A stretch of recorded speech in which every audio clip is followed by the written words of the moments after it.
Welcome to We Need Answers! Oh, here he is! It's Mark Watson!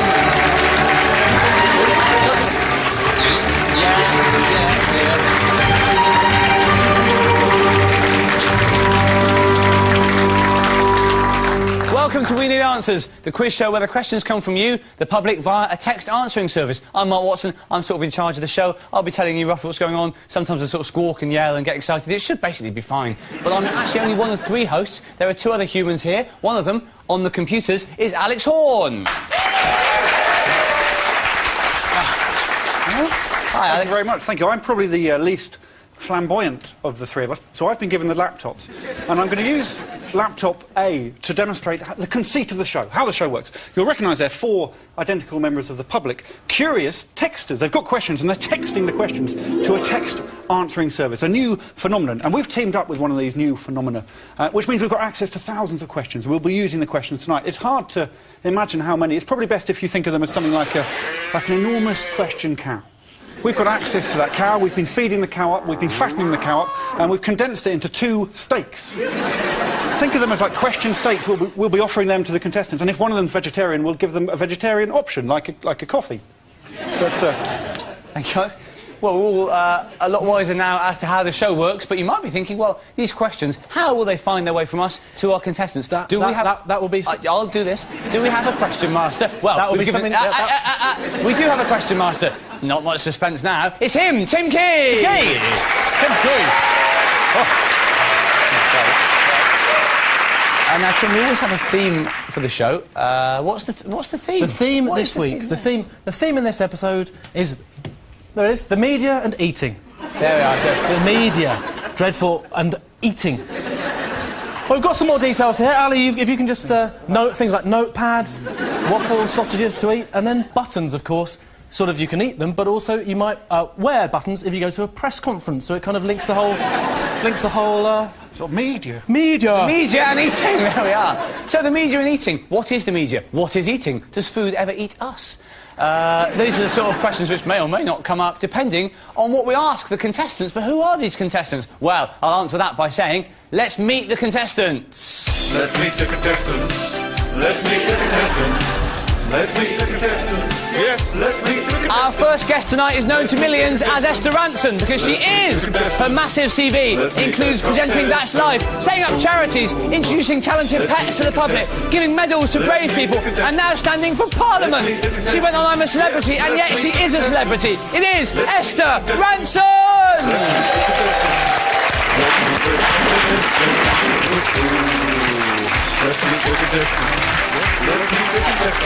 Hi.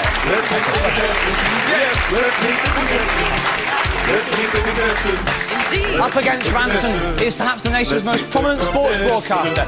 He's covered some of the BBC's flagship events, like the Six Nations and the Olympics, and also some filler like golf and horse racing. From radio, from TV, and from Plymouth, John Inverdale!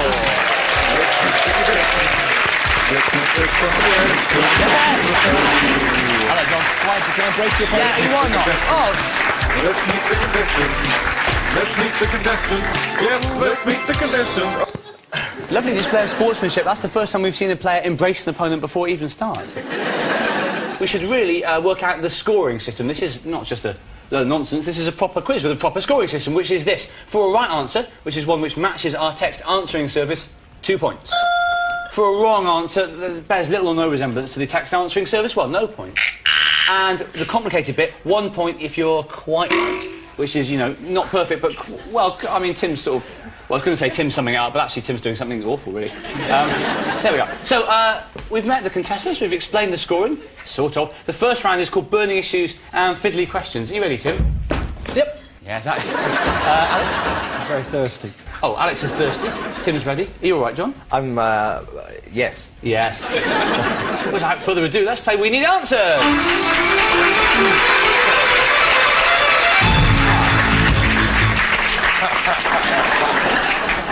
I'm so glad you stopped when you did and didn't sort of keep going in the That has happened a couple of times, yes. I bet it has. I'm glad I stopped when I did. We've added a break. So, Esther. Yes. How are you? I'm Well, thank you. It's nice to meet you. It's delightful meeting you. And he well brought up. He's lovely. No, actually, he wasn't. Orphaned at 3. Now then, look at that. Somebody looked after him. Initially, feral, actually, for 6 years, and then started piecing it back together. Hello, John. Is that Will Ferrell? Yeah, Will Ferrell for 6 years, and then obviously the Hollywood stuff took off for him, and then I sort of... they left you behind, yeah. Finally, I found a game show, and they'll look after me. Yes. Now then. Yes. Hello, John. Hello. Really nice to meet you. Great to meet you. This is so genial. Sports stuff. Do you have any questions on this? No, there won't be any questions. We've got questions, Oh, right, and you're... okay. Well, do you want a question, do you? Yeah, well, let's have a look then, shall we? Right, OK. Yeah. Hit me with Sports. Question 1. Question 1, John. Yes. Right, let me put my old... Glasses on. put the specs on. Forgot to put them on one show.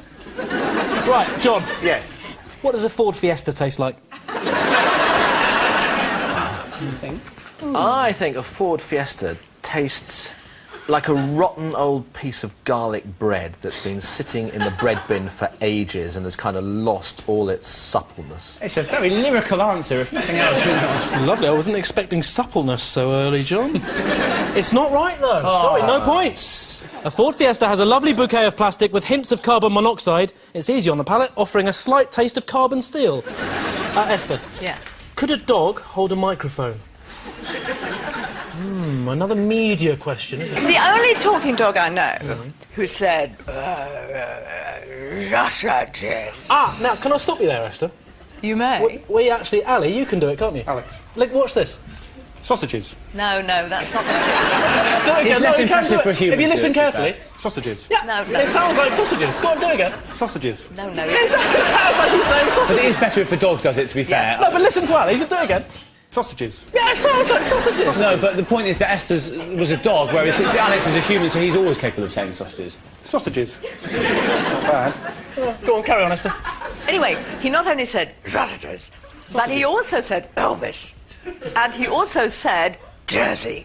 And he once said Esther. But never used a microphone. Can a dog hold a microphone? Now, you see, hold is a very, very important word. It's a very emotive word. A microphone... Quicker, please, Esther. Quicker, please. All right, a microphone could be strapped onto a dog. A microphone could be put up... Yes, in his teeth, thank you. It's right! Yeah! Yes! Esther's got it. Marilyn Manson, Lisa Ianson, Richard Branson, not as good as Esther Ransom, Esther Ransom, Nigel Mansell, Ted Wood Danson, Jackie Chanson, Jennifer Aniston, not as good as Esther Ransom, Esther Ransom, Jensen Button, Jasper Carrot, Eric Clapton, Gloria Honeyford, not as good as Esther Ransom, or Heston Blumenthal, Heston Blumenthal.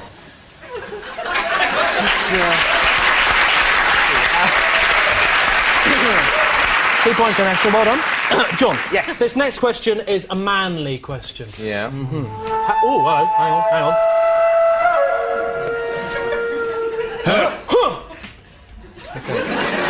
How far can someone get eating themselves before they die?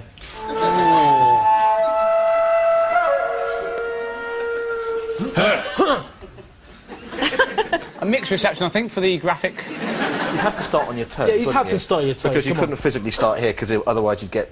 So I think you'd work your way up your leg. Yeah. And I think... This You've thought about it before? I have to say, so far, this is exemplary. You could probably halfway up your legs and you'd still be all right. You say all right, it wouldn't be ideal, John. No, but I think you could get beyond your knee and you'd still be alive. But I think you'd be... As you got further up, I think you might be nearing the end. Yeah. Well, starting at the bottom, you could manage to eat part of your foot Yeah. before bleeding to death from your arcuate artery. Really? Apparently so. You might also choke on your bones. I'm going to say white, right? Yes! Yeah, because you started at the bottom. Yeah, so, a point to John Inverdale. There we are. Esther, Yeah. how does TV and journalism contribute to cultural reproduction? This might mean the reproduction of culture, or it might mean, I suppose, having sex while reading Camus. I thought both. Well, yes, I was... Definitely both. Yes. So it can contribute. And it definitely does. Now then, we come to the thorny question of how. By reproducing cultural icons and other works of art It therefore contributes to the experience of persons like the ones in this studio today, so that they can see the Mona Lisa without going to the Louvre. Right, let me tell you this, Esther. Here's the answer. TV and journalism can contribute to cultural reproduction by conveying foreign ideologies, values and social norms, which in turn influence the audience. I'm going to say it's right! Yes! Very good. Close enough for me, Esther. John Inverdale, you now have a question for yourself. If a pigeon and a snail set off around the world in different directions from Nottingham, where would they meet? I think they'll meet at Anglesey. But if the snail's going west from Nottingham, by the time it gets to Anglesey, it then hits the sea. And I think that's the problem for the snail. Yeah. So it's going to basically have to sit there until the pigeon goes all the other way and then meets it. There we are. So I think Pretty good. John, sorry, it's a can I just get a picture of that? That was just a lovely... yeah, it's lovely. Esther, do you mind... This is lovely because we're not all together that often. Yeah, I just thought it was a lovely moment. Thanks, guys. That's okay. Thank you. I've got to tell you, John, it's a great answer. And wrong? Very. In the time it takes a pigeon to circle the Earth, 830 hours, a snail can travel only 2 miles, so they would meet 2 miles outside of Nottingham. Hardly worth doing, really. Esther. Yes, sir. This is a question to you. Go on, then. What? It's a bit of a fiddly question, this. I'll listen with care. OK. What is the bendiest road in the UK? So, Esther, just if this helps you imagine them where am I? It might not help you. Can you remember a particularly horrible road that you've had to drive down, Esther? It might not necessarily be horrible. It's just bendy. Oh, I think a bendy road is normally not much fun. I went through what was called a chicane. It was a very bendy road. Clearly Now, where was it? If you can remember that, that might be the key! It was by the Thames. Right, this is in Dorset! Yes, by Lower Thames in Dorset. Right, you little silly. I've got to tell you, Esther... It's in Dorset. It is in Dorset. What? Can I go for it? Of course, John's going to do it! John! I think it might be where an oxbow lake has formed and the road goes all the way back somewhere near Lulworth Cove or somewhere like that in Dorset. Amazing. Is that near Can Common? It's literally next door. It's half a mile. The B3047? Yeah. So close. This is the B3081. This next question is a sexy question.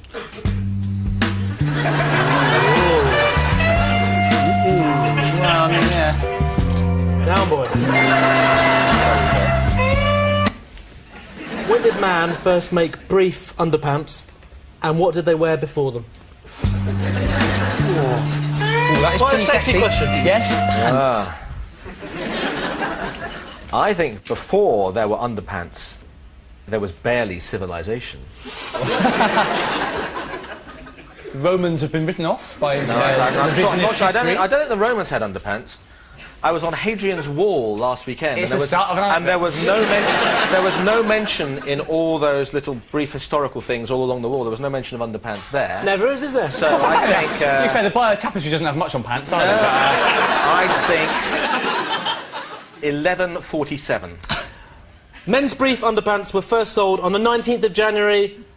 1935! You're way wrong! Well, 800 years or so. They made their way to the UK in 1938. I don't believe that. Well... I'm sorry. Take it home with you and frame it, Well, old boy. I'm sorry. And that is the end of the round!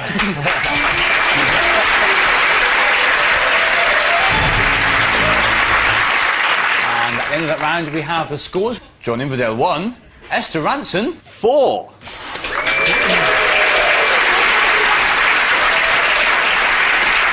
The next round is called You or Him / Her. In this round, all the questions have been sent to our text answering service on the subject of tonight's contestants, John and Esther. So each player can choose to answer a question about themselves, or for double points, they can answer on their opponent. Let's play We Need Answers!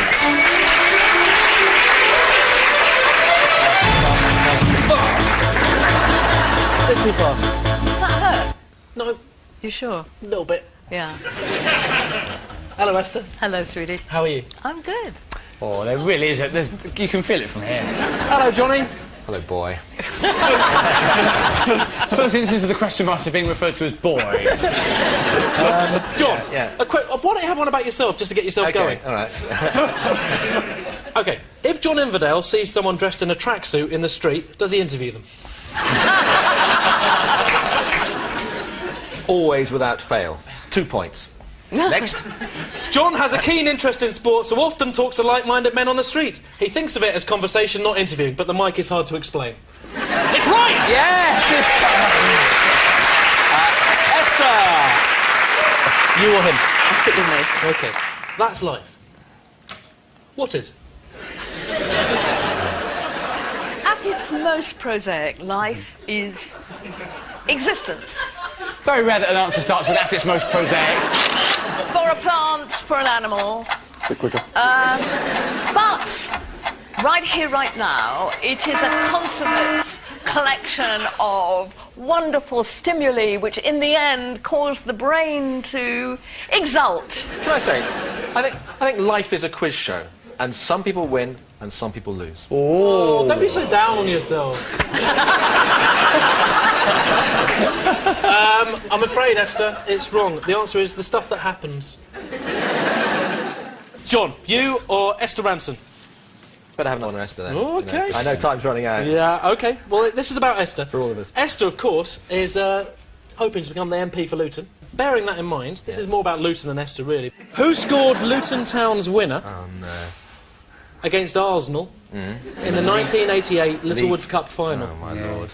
We all know Andy Dibble was in goal. We all know Tim Breaker played at fullback. We all know Arsenal were 2-1 up and missed a penalty.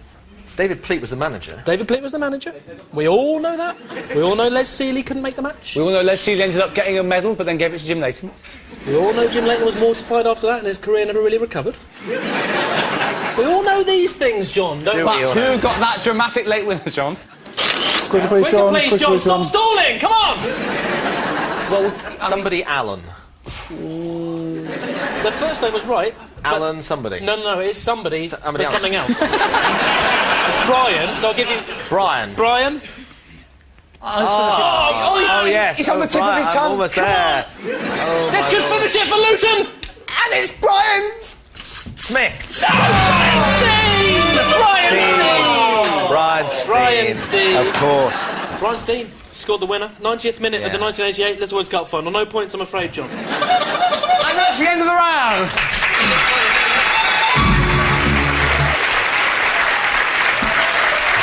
And again, that round, Johnny Bedell has 3 points. Esther Ranson has 4 points.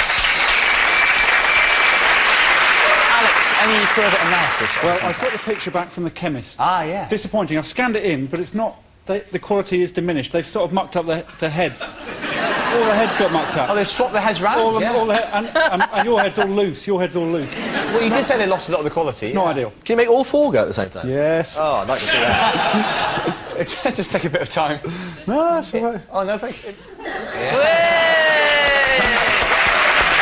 you go. Thank you, Alex. We're now going to kick back and relax in the pub, because it's now time to set our contestants a physical challenge based on a particularly intriguing text received by the text answering service, as always. Alex, can we see the text, please? Yep. So there it is. Who is the worst name dropper ever, and how many did they drop, and were they unpopular? We're going to test our contestants' name-dropping prowess in a realistic bar situation. So please welcome barman and local raconteur, Mr. Tim Key.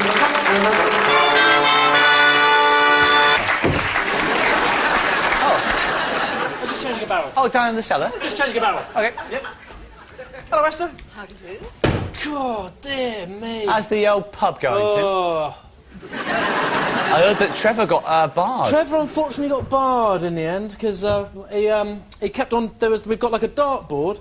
As you see, we've got a dartboard, and he kept on going in front. Like there's a clear thing where you have to like write your name, Yeah. and Trevor kept going in front. So, and also he glassed Ethel. John, would you like a beer, please, of course you can, mate. Bit bitter, or is it? Always with the bitter. Oh, There you go. top man. Let's have a beer mat for you. Esther, of course she will. Of course she will. Of course she will. There you go, Esther. She might not. So there we are. Right. Mark. Esther, We're nicely want set to race up. down in one? Certainly not. Oh well.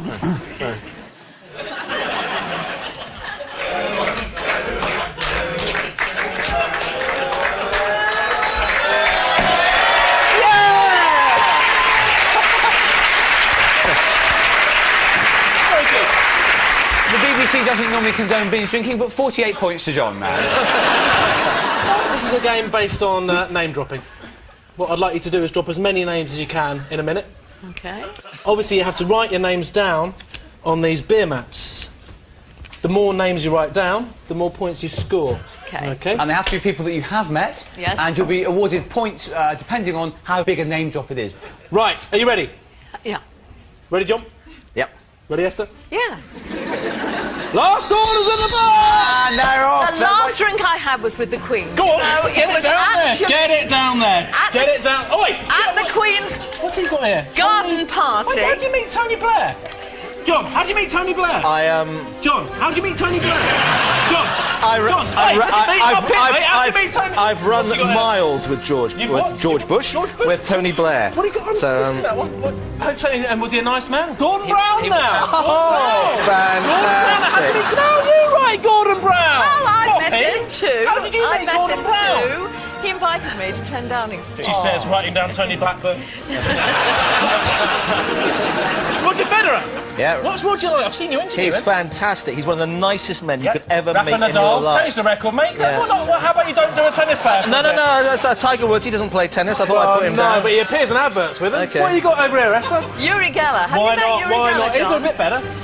We got what have you got there? Margaret Thatcher, another PM. What are you, Esther, you're running out a little bit. You can say yourself. Spice Girls, a bit general. We've got 10 seconds to go. Drop those names. Drop those names. There, in goes Phil Collins. He took his time, and now Michael Jackson. You sicko. That is inappropriate. It's totally inappropriate. That's the end of the physical challenge. Pens down. Pens down. So our contestants have dropped names for all they're worth, and we're now going to see who dropped the more and the better names. Please bring me the buckets. Well done. There we are. All right. There's the buckets. The way it will work is this. I will read out the names which have been dropped by the contestants, and Alex will assign each of them a category of A-list, B-list or C-list with 3, 2 and 1 point, respectively. And so here are Esther's successfully dropped names. Look at that, Uri Geller. Just a controversial, really. Only a C for Baroness Thatcher. J.K. Rowling there, more impressive. Blair there. Just a B for Gordon Brown. Yes! And at the end there, Camilla and Di, best of both worlds. And finally the Queen, which means that Esther Ranson has 35 points.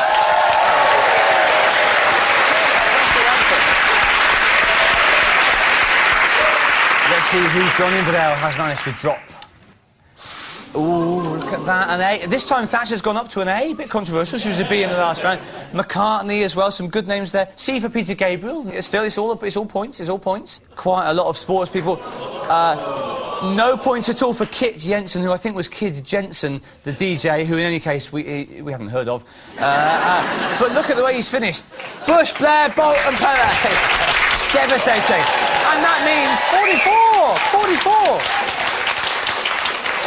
So with that onslaught of Bush, Blair, Bolt and Pele, Inverdale makes the point safe. He wins the physical challenge, which means the scores now is getting closer. Esther Ranson has 4 points, but John Inverdale out in front with 5. And that's the end of the physical challenge.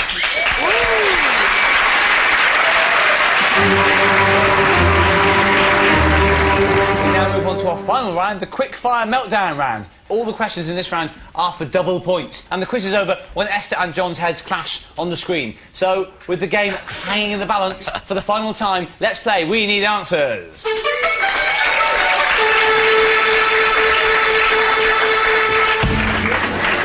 Hello. Hello. Right, so are we ready? Yep. Last round. Yep. Any points you're Quick fire, planning on? Tom. Yeah. What colour are Wandsworth Council's recycling bags? Esther Ranson. Green. It's orange! They're orange sacks! They're orange sacks!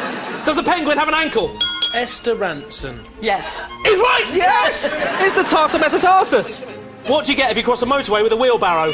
Uncle John. Dead. Right! Yes! Is bunting those streamer flag things that you see? Esther Ranson. Yes. Yes, it is! Yeah. Very good! It's the correct term! Exciting stuff. What is Gary Lineker's middle name? Uncle John. Come on! Quicker, please, John, quicker. Gary Lineker. Gary Nice Lineker.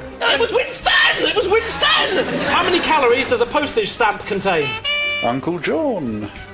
Quicker! 32. Goes across. 5. 5.9! Yeah! Very good! What is a baby bear called? Uncle John. It goes across too slow! Carb is right, Carb is right. The points to Esther. Is the moon white? Uncle John. No. No, the rock is rather dark. And that's the end of the round and the end of the quiz.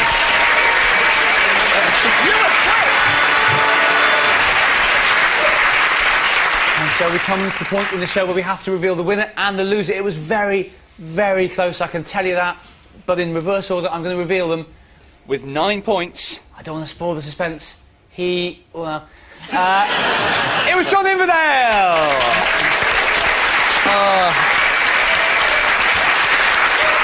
What that means, Inverdale, is that I must ask you, in common with all of our losers, to leave wearing these clogs which Tim will give you and make as much of a sort of a shameful clumping as you can. So, John, if you could don those clogs and then... Oh, look, how nice that is. A nice... Oh, dear. I've got a hole in my sock. John's got a hole in his sock, which is the least of his worries. Darn it for me, Esther. I do darn, yeah. A dignified silence greets the gallant, pathetic Inverdale. I mean that in the nicest possible way. Ladies and gentlemen, your loser, John Inverdale. But for every loser there is a winner with 19 points. Tonight's winner is Esther Ranton.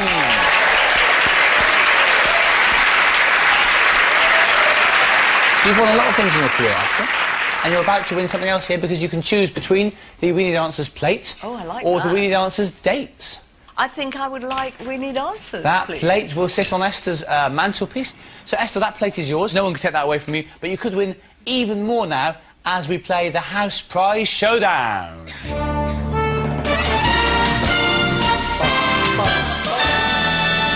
So, welcome to the House Prize step, which is currently occupied by none other than Esther Ranson. How are you doing, Esther? How do you feel? I feel taller than I was. Yes, that's because of the step. Oh, thank you. Do you feel nervous at all? Extremely. Well, you'll feel even more nervous when you find out a little more about tonight's house prize, which, as ever, comes from one of our houses. Alex, can we see whose house the prize comes from? I'll just do the old diddly diddly diddly diddly diddly diddly, upside down and up we go. It is from Tim's house. And it is? It is a standard lamp. There we are. Got it there. There we are. There it is, Esther. You could win a lamp. Is your house quite dark at the moment? I actually need a standard lamp. Goodness gracious me. This couldn't be much more suspenseful. I know. What's the story behind you having this lamp? No real story. I took it from my flat. Then my flatmate realised it was gone, but it's his ex-girlfriend's, and he thinks it's fine. In order to win this lamp, which by your own admission you need, you have to answer this one sudden death question. So, Tim, can we have the house prize question, please? Can we have some atmospheric... music or sound effects or something to raise the tension? Sort of tense. Yeah, tense. Yeah, sort of. Oh, that second one was tense. Right, Esther. Yes. Does a horse Yes. have eyebrows?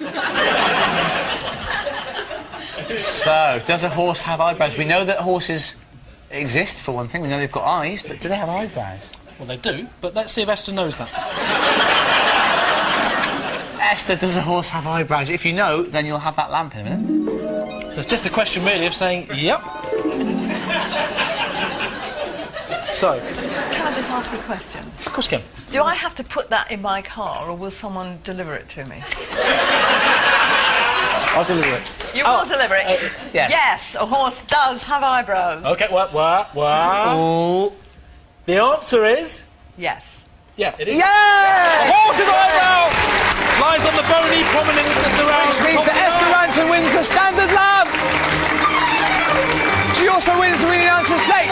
Well done to Esther Ranton! Commiserations to John Inverdale!